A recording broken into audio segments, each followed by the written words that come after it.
Pause on what is the social media guru, yes, so yeah. Well, you see, family time or times when families spend together, essentially over a meal, determines presence.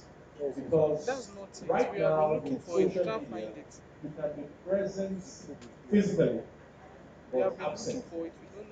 So we can have four people sitting at a table and they are absent from each other because they are all talking to someone else who is not at the table.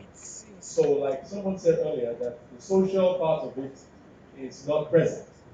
So I think the elements that we need to be aware of is the mindfulness, where each person in the family is mindful of the other person and is intentional about being present in the present without judging the other person.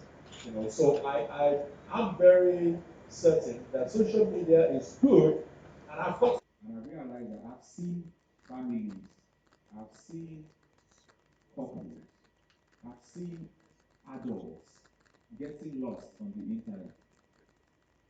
A part of me feels good because I know that there are really people like myself. They are following our content and everything. But a part of me tells myself, you better don't be this person. So even as a social media practitioner, what I do when I have important meetings is to relegate the different tools for social media, the phones, the iPads, the computer. I'm very, very intentional about that. There are times when we have old boys meetings and we just have to drop our phones. Because the truth of the matter is, if you don't drop that phone, it's the power of social media. It just drags you. And see, all of us are here right now. It's a good thing that the conversation is very, very engaging. But the truth of the matter is, in today's world, those that think social media is a distraction, they miss it completely. What do you call a distraction?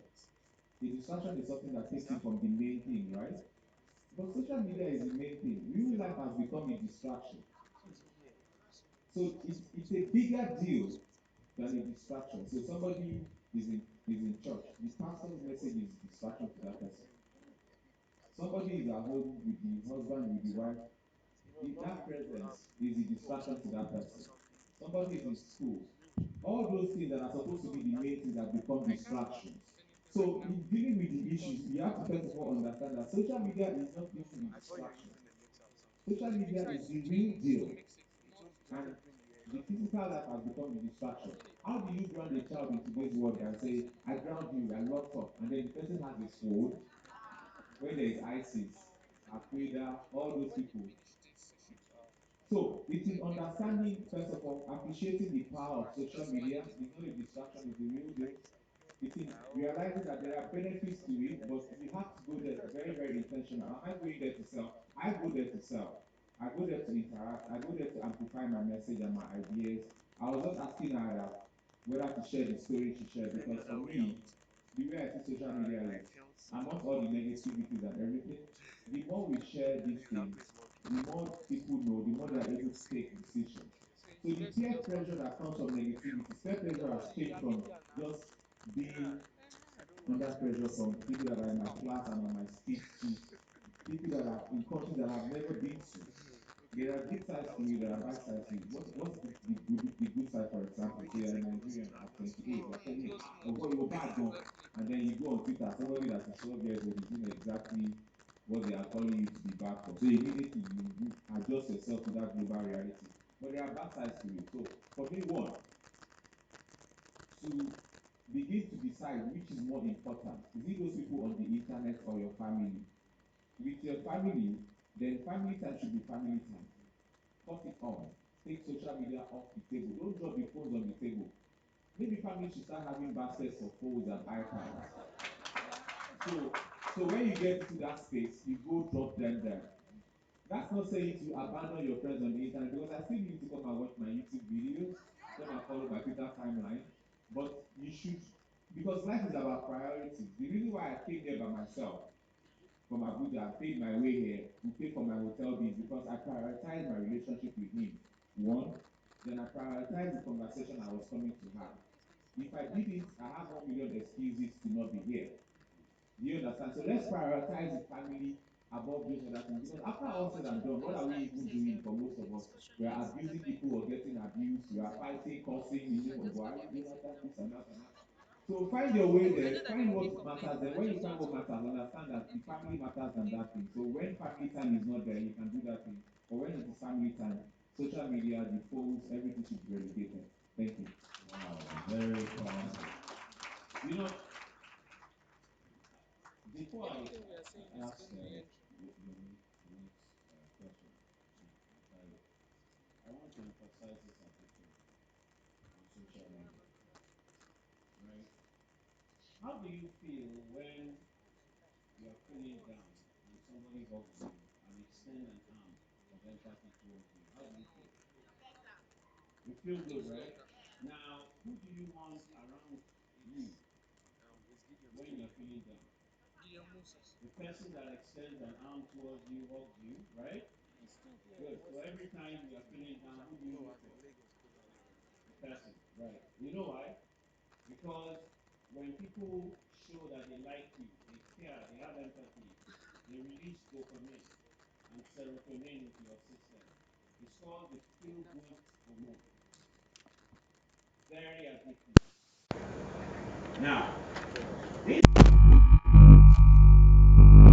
have put something called like, they have put something called repost, they have put something called retweet, they have put something called share, right? How do you feel when you post something and somebody likes it? Psychologically, you have been programmed. And so if you post something that nobody likes, you will post something more provocative the next time. I thought you closed it the Why? other time and opened it. Because they must like you. So you are becoming addicted to like, repost. The amount of people that say you are blocked. Look, we are becoming Muslims. So the question you need to ask yourself is, because guess what? Social media is a lot of people are addicted. I've worked with a lot of celebrities. I've worked with a lot of celebrities. One of the greatest people in this field. So when you do a concert and 10,000 people are screaming your name, that's another level. But how do they maintain that high? Social media. So they have to trend. 1 million people have to follow them for them to feel like. So YouTube, that's what is driving me. I mean, praise God bless you for this conference. Because we're going there and we're talking about the real truth. So for all of us here, right, ask yourself, are you the one driving social media? Or social media driving you? Take control of social media. Use it as a platform to touch lives positively. So, Yomi and Taiwo, sex, sex. Let's go there. Sex. 45, you're passing, don't pass mine. All right. Now, 45% or more of problems in marriage is caused by sex. Lack of sexual satisfaction, low libido, dysfunction that Dr. Memuna, that's prophetic, that Dr. Memuna has brought up. A girl that was sexually abused when she was growing up will have a dysfunctional sexual life if she doesn't get. Can never be correct because that is not part of the literature. We need to get, there will be problems with sex. There is nothing we can do about it. Same way there will be problem with food. Some will like ogbono. Some will like okra. Some will like sex. Some will not like them. And God made all of them. And he allowed these various levels of libido and the unlibido. And personally, the way a man is complaining about the wife, the same way wife is complaining, God is the father of both of them. And they will still go to heaven. And there will not be sex there. So the important thing we need to emphasize is whatever is a problem in a home, let's understand is a people problem. When we deal with the people, the sex, the money, the communication reduces. As a counselor, I don't know how many people have counseled before they got married. What is always surprised that when people come to ask me for advice on things, it is what I'm dealing with. Somebody said my wife doesn't do this, and I'm like, so what did he do? Say, I laugh. In their laughter, they are thinking that I'm laughing, that the problem is that they say, boy. You have not seen meme. In the same way, when you go to meet my wife, two people complain about their husband, and my wife is wondering, so what happened? Say, then he did that. So what happened? The problem is that the people chose to magnify those issues. I think we need to deal with ourselves. So, talking about all the questions, how many times should people have sex in a week or in a year? 1, why are you counting? 2, it's good to count because God counts. That's why there's a book called Book of Numbers. 3, the question is, you need to understand the fact that it's a game between two people. And wisdom is balance. And the way God has arranged it, that they will always arrange a Ferrari with a Picanto. Wisdom is for the Ferrari to slow down for the Picanto. Wisdom is for the Picanto to move up. And if you are actually a very wise husband, all you just need to do is to weld the Picanto to the Ferrari. So the one cannot be faster than the other, and the problem is solved. So how many times, I don't know, but I have a rule.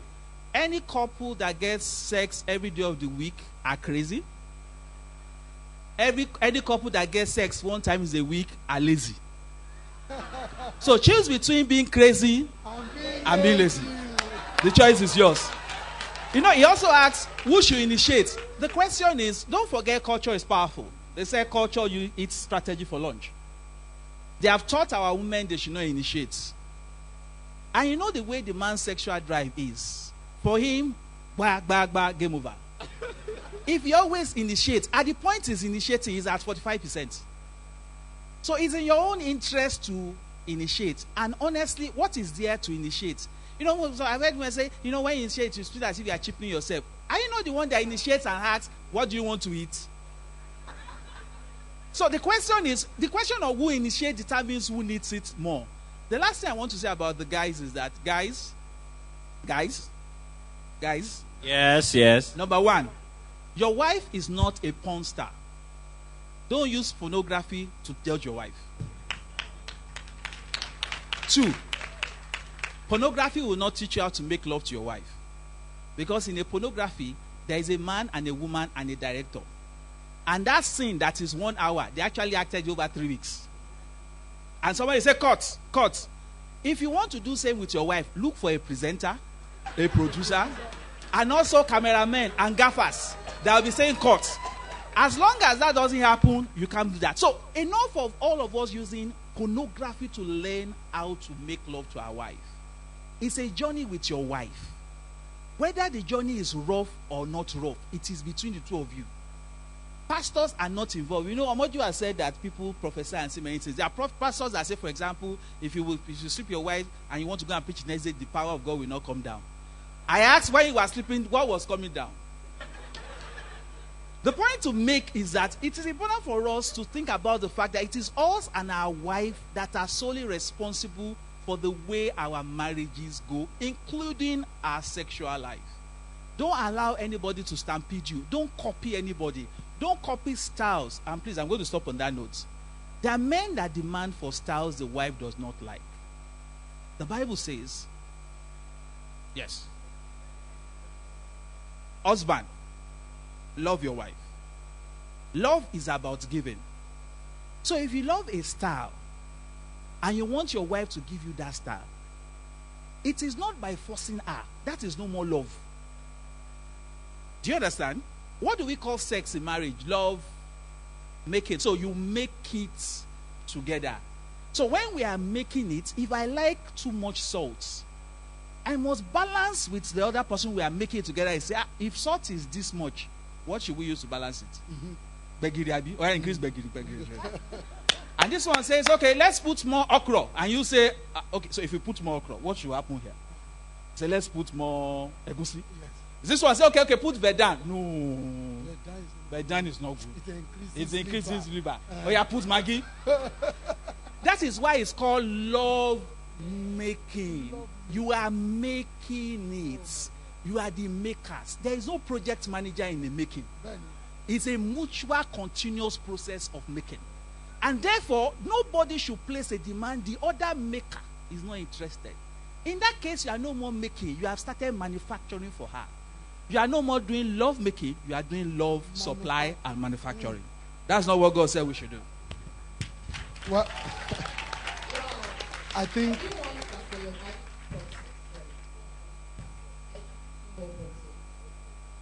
Yes. You handle this powerfully.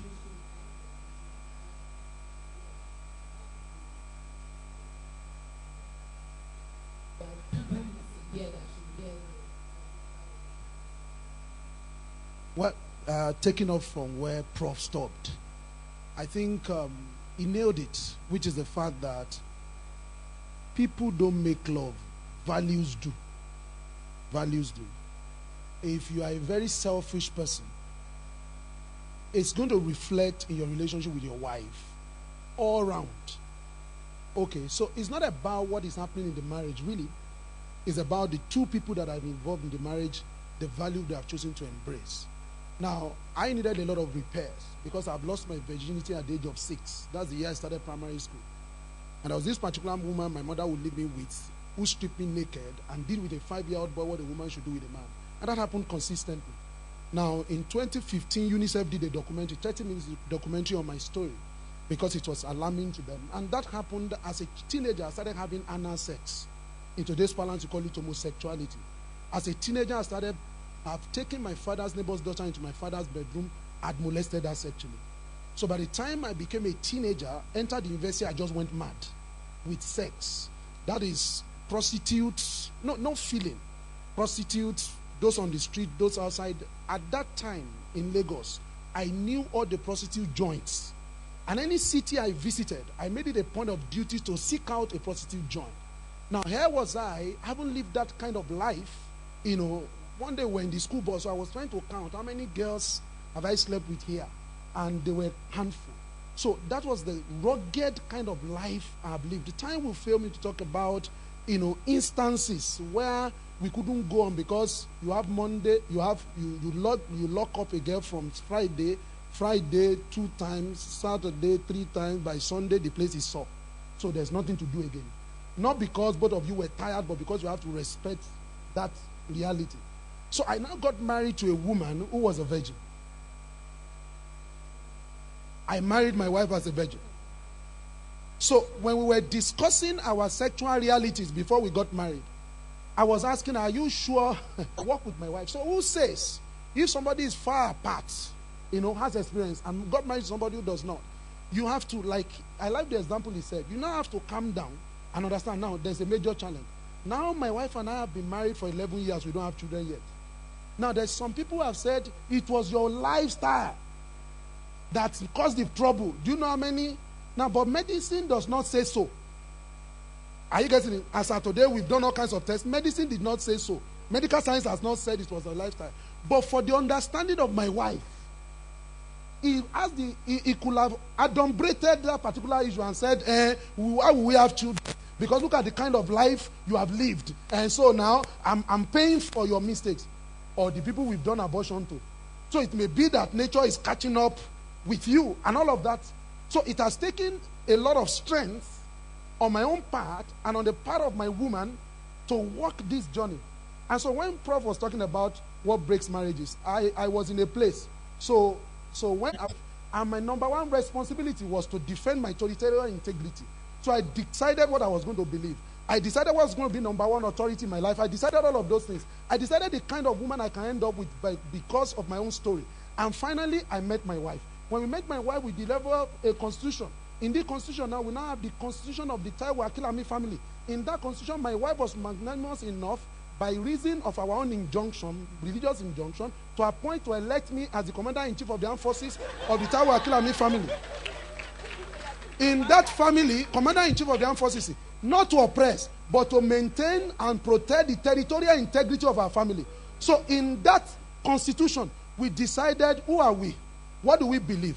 How many children do you want to have? We decided issue of sex. How do we resolve crisis? Who can speak to us? Who can we not speak? For example, in my constitution of our family, my wife can report me to people we have designated that I can be reported to. But in the constitution, it must not come to me as a surprise. He has a responsibility. No. She doesn't need my consent. No, let me conclude. She does not need my consent to report me. But she needs to inform me that the way you are going, I don't understand it anymore. I'm going to tell so person, so that when the person calls me, I can know that I'm expecting a call from the person. It's not that the person will call me and I'll say, sir, who came to you? How did it happen? Are you getting it? So I think that if we can we've done a program where we discuss extensively family constitution, and I've developed a product there which I call Stenting Family. Are you getting it? So we need to have a constitution that determines the boundaries of our habitation, that determines our disposition towards even social media. For example, parents are doing what we call catfishing now. What is catfishing? You follow your child with a pseudonym on the internet, and you believe you know the child. Once you cannot know who your child is, and you want to follow the child by the internet, you are busy carrying placards around. Bring back our girls. When your own girls with you are already lost, and the reason why they are still with you is because they are still there. I don't know. So let me round up by saying, we need to go back to policy. We need to go back to policy. We need to go back to family constitution that can strengthen us. And let me round up by saying, I'm not against therapy. Let me quickly say that. I'm not against therapy. I'm for therapy. I'm saying my position is vis-a-vis the fact that God did not create any child to be abused. Once a child is abused, all the therapy can do is to work the child. The adult who has become dysfunctional to a level. It's a critical mass of the part of the child's life has been lost, which may never be regained again despite therapy. So therapy are palliative. They are good. We must embrace them. That is why my message today is that enlightenment is superior to enforcement. So we need to make a lot of effort in preventing children from being abused than responding to abuse after children have been abused. Thank you.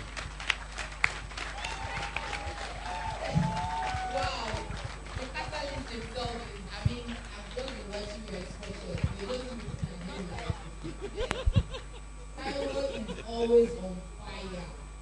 A round of applause again for him, please. Alright, we have run out of time for this particular panel, but we wouldn't leave before asking this particular question now. Everything we said today has told us that family is very, very important. I mean, the importance of family to the growth and development and existence of every country, not the rest. Right now, the United Nations person who mentioned that a lot of these interventions have people and organizations championing it, but we don't have anything for the family life. We see how important it is. We don't have any policies on this thing to go global, but this particular initiative to be thought and today we have seen how important it is. I want to direct this question. What policy your government needs to promote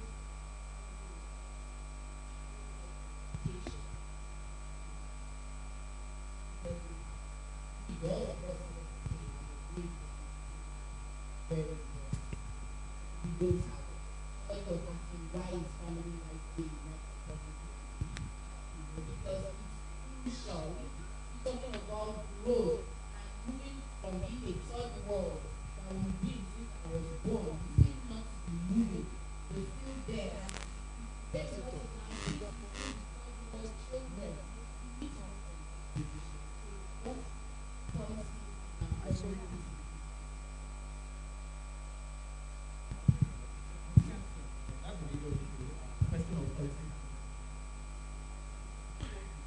and lawyer was trying to win an argument.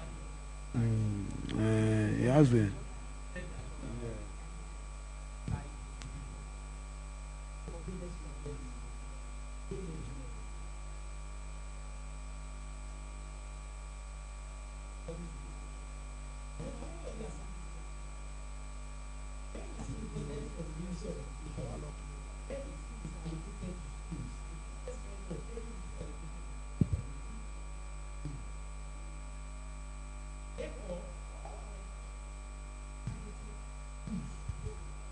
Secondly, this government and the government before it was not clear.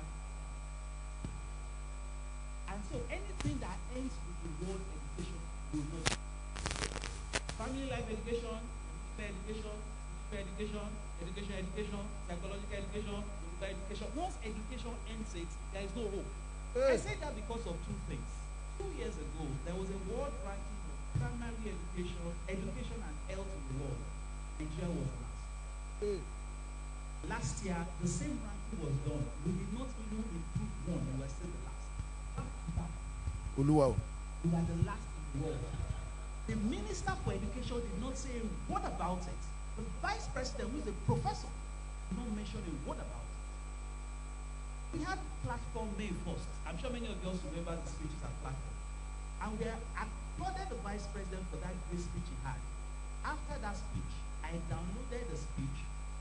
There was not one word that referred to school. Word.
I say this to conclude this. You know, when we had the case of the kidnap of Chibok, one of the worst.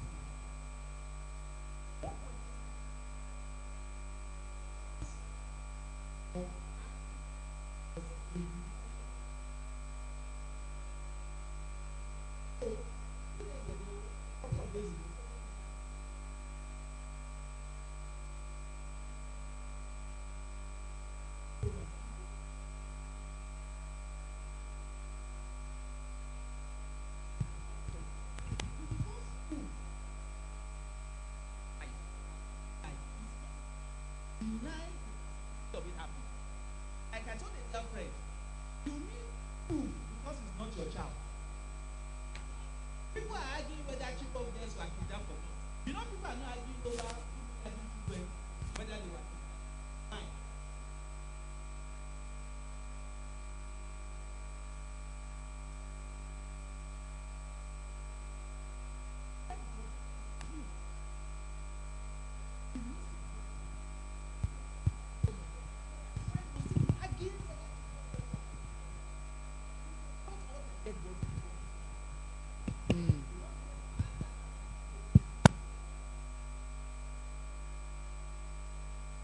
Child was missing, went from London for vacation. Pounds.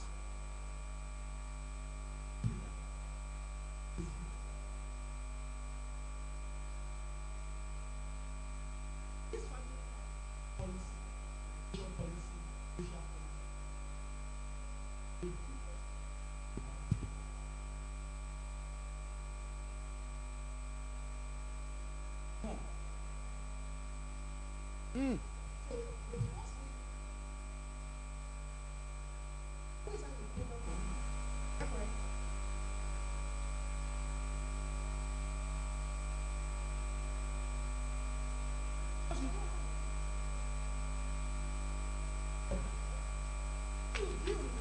Problem, the man, the woman, the boy, the girl, the child will evolve. And that's it.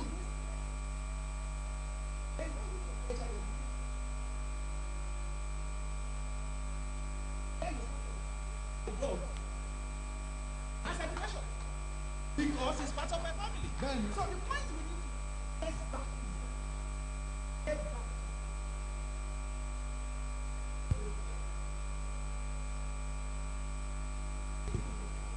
About women issues. And I ask you this question. How many of us are religious?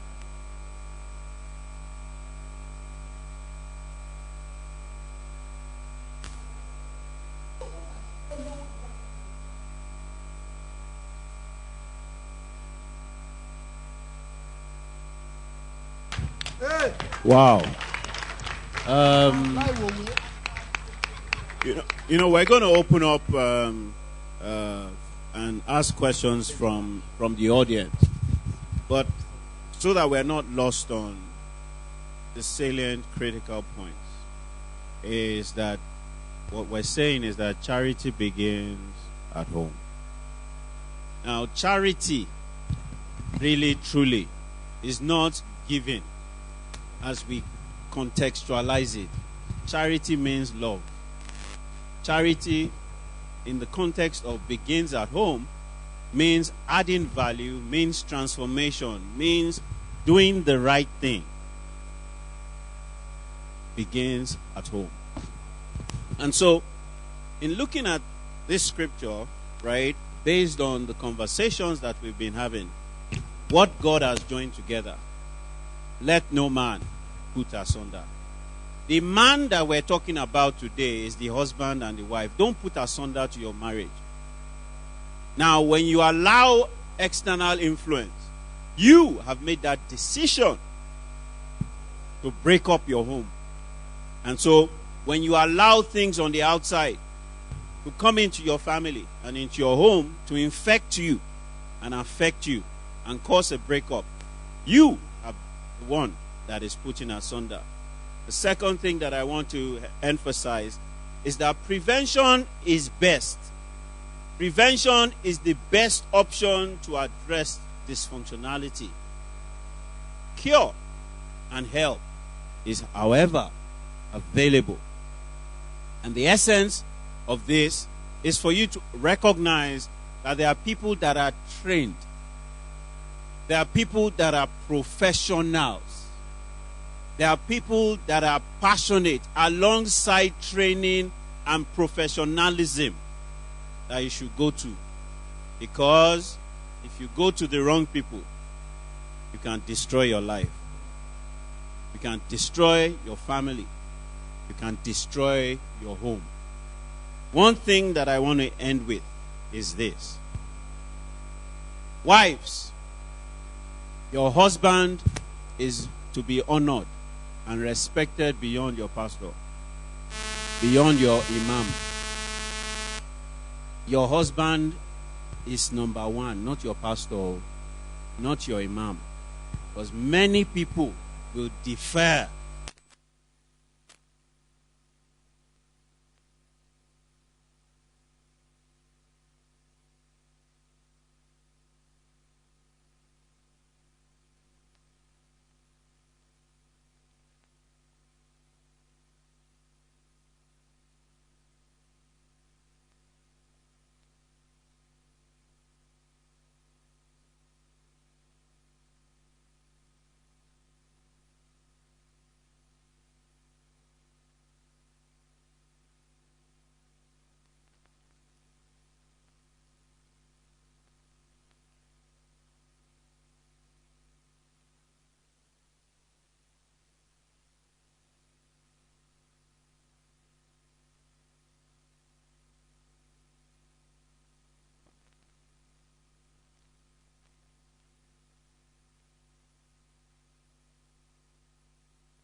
is All that? right. So Praise for Owe and I are working on many things, and very soon, right? We're going to introduce, bodies that you must belong to practice, because you can't practice abroad. You are not a member of a regulatory standardizational body. And so these bodies have been created. We're working on the ground to ensure the competencies, the code of practice, the essence of what it is that we want, to reveal. So Praise and I, and, professionals like Dr. Memuna, we are already talking. And these bodies will be introduced very soon. Now, let me get us to understand, right? These bodies are recognized by the Federal Republic of Nigeria to train, to certify, and to standardize practice. So we're going to ensure that there are no more quirks out there bantering, because the truth of the matter is everybody now is a coach. Everybody now is a therapist. And the chaff have to be separated from the wheat. So, questions from the audience? There's a man in front that has been trying to. Yeah.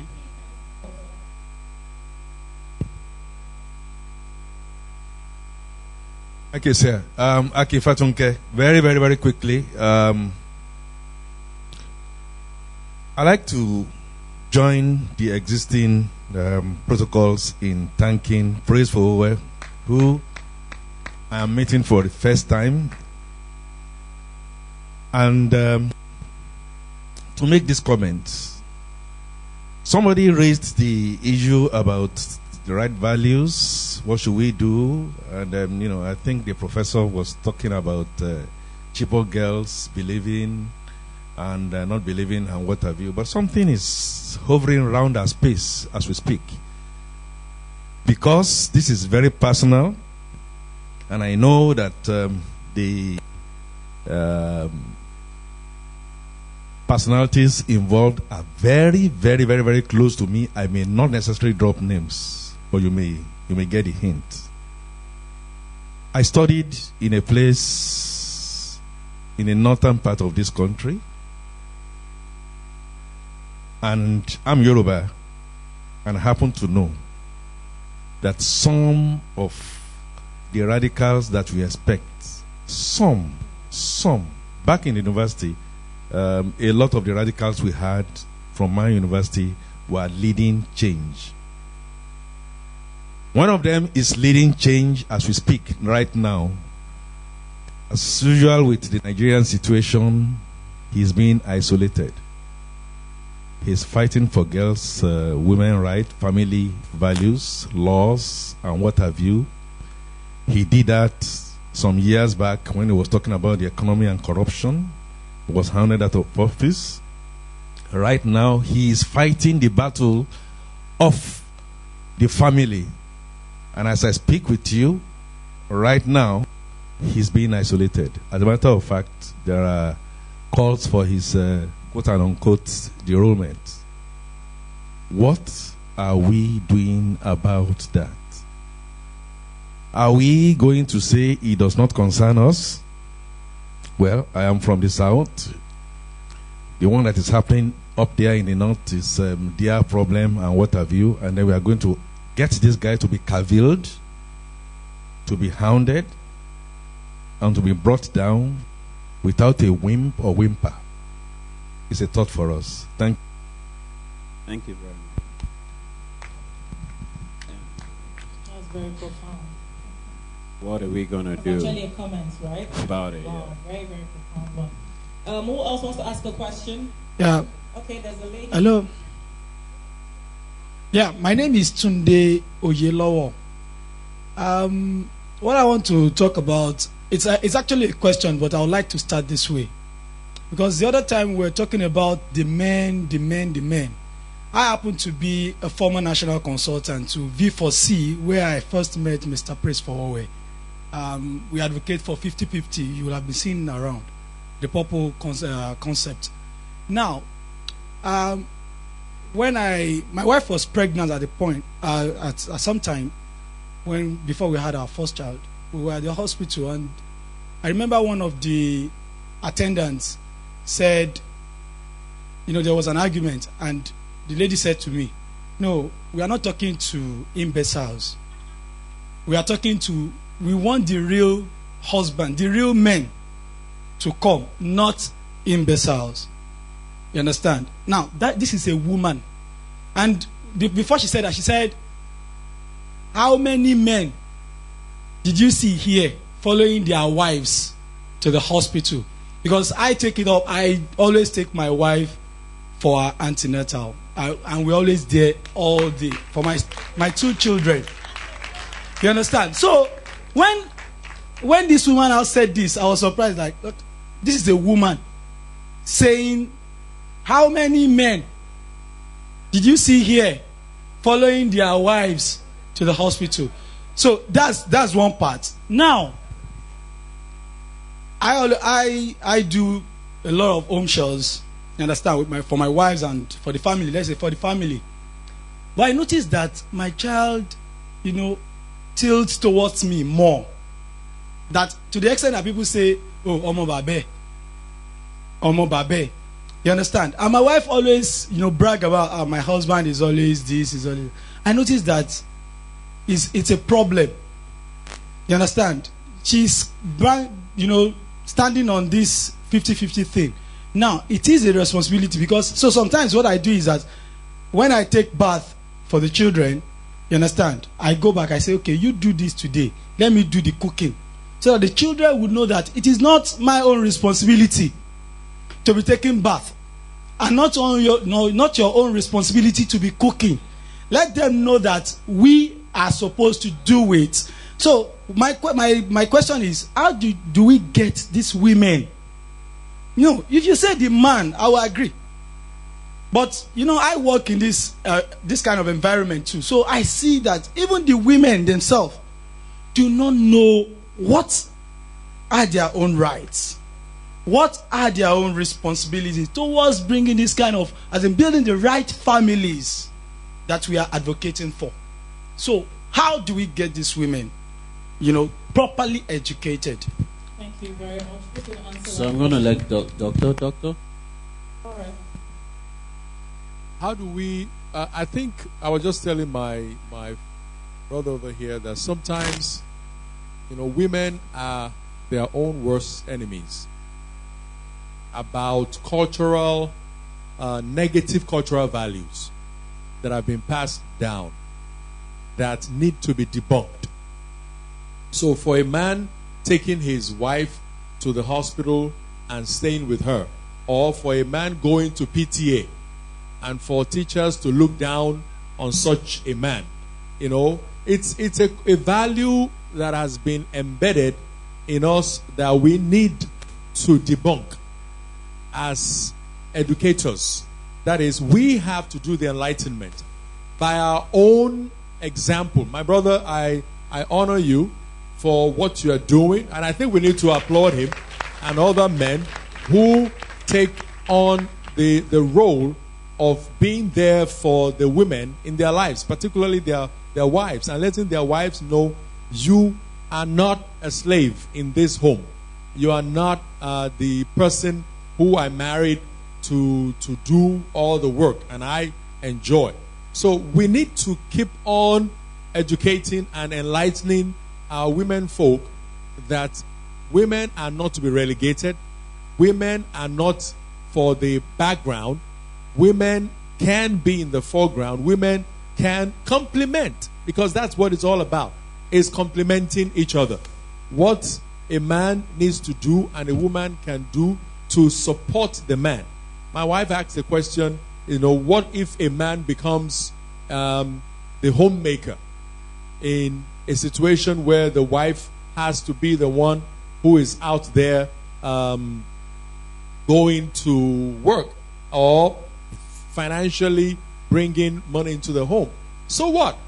I mean, if they both understand it and the woman can honor the man for his role in taking care of business on the home front, then so be it. I don't see any problem in that. So I think we are the ones that will be the change agent, that will let people know that there's nothing wrong in a man helping out in the kitchen. I was doing a presentation in the UK, in Reading, a few years ago, and I was talking about doing chores in the kitchen with my wife, and there was this guy who was 63 at the time. This is about 7 years ago, and he took me out after the program and was berating me that how would you go out there and disgrace Egba men?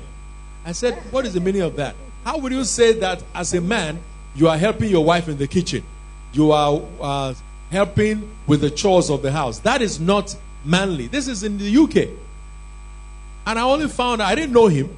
I only found out later that he's been divorced 3 times. At 63, he was living alone. I said, well, that's evidence that he's living alone as an Egbaman. As an Egbaman. But I'm an Egbaman. But that doesn't remove anything from being a man. Being there to support and to encourage your wife. I need to say something. Yeah. I think we have to accept one thing. So there are very, very brilliant people like yourself, praise as the oracularians of this world. But the truth of the matter is, our gross national ignorance is up there. And when I define culture to people, I define it intentionally differently. So normally, culture is supposed to be the way of life of a people. And that definition, I have a very big problem with it. Because that definition is not dynamic. So I have personally redefined culture as the way of life of a people at a particular point in time. Without defining it based on time, we will miss the point. Because let's accept it. There are some things that are normal, they are abnormal today for those of us that know better, but they were the norm before. Let's not lie about it, right? They were the norm. So how do we begin to start unlearning these things? How do we begin to start appreciating what is right? I think it starts from redefining, and the professor says something that is very, very profound in every sense of the word. Culture eats strategy for lunch. So if we do not redefine the reality of the culture, we are going to continue to have, in fact, there are people here that are having very, very strong battles in their head, like people in soy. And I don't have a problem with that person, because these things are very, very counterintuitive to your reality, to the homes you came from, to the life you lived. So we have to first of all understand that culture is not static. What was right or seemingly right when daddy and mommy when you were living with them is not necessarily right today. I mean, if culture were static, those of you that are twins here, you would not even have the right to sit down here, because you would have been dead a long time ago, as soon as you were born. Because it was cultural. But being cultural doesn't make it right. It might be right at it might seem right. I need to use that word. It might seem right at a particular point in time, but the more you see, the more you open your eyes, the more you begin to realize that maybe that's not right enough. So men, women, all of us, because let's be careful. Sometimes we think it's about the men, it's about the women, but it is much more individualistic. If you don't know, you don't know. Whether you're a man or you're a woman, if you do not know, you do not know. So let's start by understanding that culture defines these things, and we need to redefine what we understand culture to mean, in the sense that it is time-bound. So in today's world, my younger brother told me that he almost forgot his wife's birthday. And I told him that, dude, by the way, my dad, I'm sure my dad doesn't know my mother's birthday. I'm very sure of that. I told him that, dude, thank God that he did not forget, but in your entire life, never find yourself in a situation where you don't remember your wife's birthday. Like it's a big deal. Now, but the home we came from, I'm very sure right now that my dad doesn't know my mother's birthday, and to their life is fine for them. But in the reality that I'm in, it's abnormal, right? That's because the culture has moved, it has changed, and we have to move and change with it. Thank you. Okay, can I make a contribution to that? I think that there's a guy called Janusz Koszak. That guy laid down his life for his children during Second World War, Hitler. And when he was going to die, he said, this thing that I'm doing, let nobody write about it as if it's something unusual. He said, because what I've done is what I should do. If you write about it, you will disappoint me in my grave. I'm sure as I'm talking about it now, he's disappointed. Now, because he did not consider it to be anything out of this place. Now, for him to have followed his wife for antenatal and all of that becomes an issue, because of the way we see things as a people. Now, in April 28th of April last month, right? Yeah, I was invited by Google to Ireland to do a presentation on my solution. That is, they call it Social Empowerment Approach to Child Protection. And I met a professor who made a profound statement to corroborate what Omojo have just said. The professor is a professor in America. He came to speak about resilience, the place of resilience and the place of general people's dominant belief, and which was one of the things, which is the plank of what we share. And he wrote to me a mail which I can never forget. He says, some of these efforts we are making appear not to be making progress. He said, it is because of the dominant belief. People can give their lives for some of the things we believe. For example, with all the exploits that women have made and are still making, someone who is working with United Nations, someone who claims to be well-traveled, does not still believe that a girl child is a child. Somewhere at the back of his mind, he still believes that the boy child is the real deal. Despite the fact that he's well-traveled, despite the fact that he's leading a project in United Nations, and is in charge of and all of that. So the man made a statement which I want to share with us. He said, Taiwo, let's keep doing what we are doing. Let's just keep pushing the frontier of this message. He said, something we can achieve is this. Even if this generation does not see the wrongness of the kind of values we have enthroned, because he is an Indian American. He said, because I can relate with what you are saying, because I'm also an Indian, a third world person, and most of this belief system still permeates my own people. He said, but one thing we can do, which when he wrote that mail to me, it fired me up. He said, you think the message is not penetrating, just keep saying it. He said, because of the endemic nature of what already pervades the society, it will appear as if you are not making progress. He said, but one thing we can do as we continue is that we are going to succeed, if you don't do anything, in leaving a legacy of a different belief to a new generation. And he said, when we give a legacy of a different belief system to a new generation, how do you see women? How do you treat women? How do you treat the family? What's the priority of the family? He said, then the breakthrough might come in the next generation. He said, but one thing we must not cease doing is to think that we are not making progress because we are not seeing immediate results. And I think I should share that with us. Thank you. All right. Yeah, so I think we've run out of time. And let me just nail this and round this off with this. Look, at the heart of all human reality lies our fundamental beliefs. At the heart of all human reality lies our fundamental beliefs. I have studied beliefs for 3 decades. At the heart of tradition, religion, and culture is belief. Now, belief is faith. Belief is fear.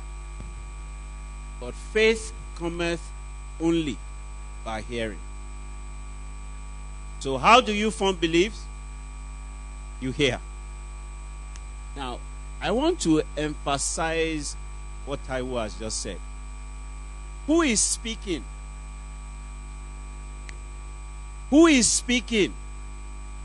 And what are they saying? It is critical. Many people know how the stone cutter achieves his purpose. He keeps hitting. 1,000 blows, 1,000,000 blows, 10 million blows. On the 10th millionth and first blow, the rock splits. Who thinks that is the first blow that split the rock? Is the accumulation of the blow. So, we must find the truth. And we must consistently speak truth everywhere we go. Because this generation and the next generation will be shaped by virtue of what we hear, what we see, and the things that we commit to our beliefs. We will change. Things will change. But we must not stop speaking. Now, it's not just about speaking, but we must find the truth, and we must share the truth on all platforms, whether physical, whether workshop, whether virtual, whether through tweeting, whether through Instagram, whether through video, whether through African Magic, any platform that you are in charge of, radio, especially TV. They are saying here, especially African Magic. African Magic is contradictory to what we're talking about here. Everything we have said here, when your nanny who brings up your child watches African Magic, they will imbibe the beliefs and the values of African Magic.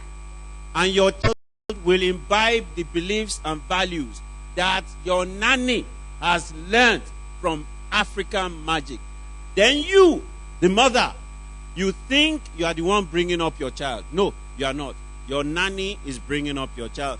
Your child is learning the beliefs and the values of the nanny and African Magic. Parents, please, I beg you. Your children did not beg you to be born. You owe them the responsibility of your presence. And the way you were brought up, according to Omojua, is no longer relevant in the 21st century. What I have seen with my eyes and heard with my ears, you will die if you hear them. The things, Dr. Memuna, that we deal with on a daily basis, if you hear them back to back, I can assure you, you will not survive 1 month. Because my wife had the responsibility of following up somebody that was close to her for 1 week. That person had an anxiety attack. And for 1 week, my wife had to follow up. So one day, my wife came to me, said, "Now, wow, I didn't understand. I didn't know that this is what you do. Wow. Now, wow, me 1 week and 1 month. I've done it for almost 2 decades." Now, guys, women, parents, men, women, we must start with ourselves. What are the things that you believe? What are the values that you have imbibed? Ask yourself, my parents and who I learnt it from, where have they ended up? So, doctor said that the Egba man told him, Egba men don't behave like this. So, where did the Egba man end up? 3 marriages failed. If you want to end up there, follow his beliefs. You will surely end up where he has ended up. So ask yourself, my parents, the people that I trained under in the families and the school of training that I came from, where have they ended up? Is there where I want to end up? If not, you must challenge your father's beliefs. You must challenge that your mother's beliefs and their values. Because that is the same thing you are going to pass on to the next generation. So this is where I believe that we need to start from. Change your beliefs because you inherited them. You never sat down to say that these beliefs and values will rule my life. You inherited it subliminally. You can change your life, your children's life, and the lives of the generations after, and the culture of the generation after, if it starts with you. Change your beliefs and your values today. You know, imbibe the truth and live by the truth.